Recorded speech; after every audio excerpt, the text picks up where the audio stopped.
Yeah, thanks a lot. And yeah, I've been asked to present on the attractiveness of investing in US real estate.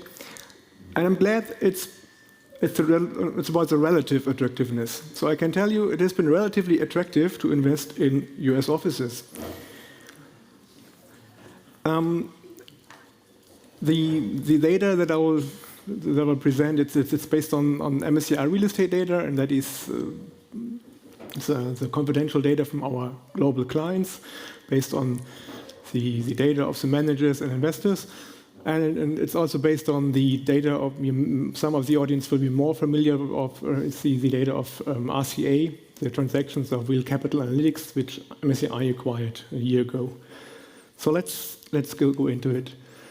So this is the first and only slide based on the RCA transaction data, and it shows the money that went into US real estate in 2022 from continental Europe. So we don't look at the APEC money that flew into the US, don't look at Canada, but within continental Europe, now within Europe, the most money went in from German investors.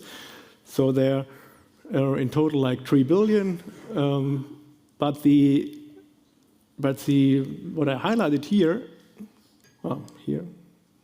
it's the biggest chunk of German money going into US real estate went into the office sector in 2022, whereas the biggest amount of money that on average from Europe went into the US was in apartments and industrial.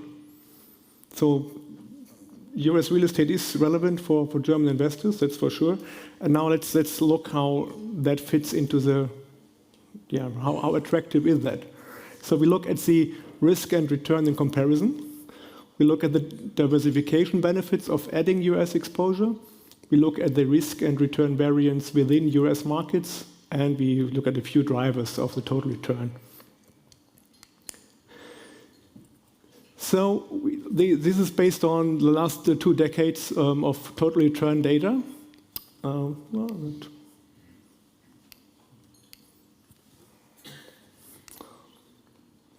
It doesn't matter. No, let's go back.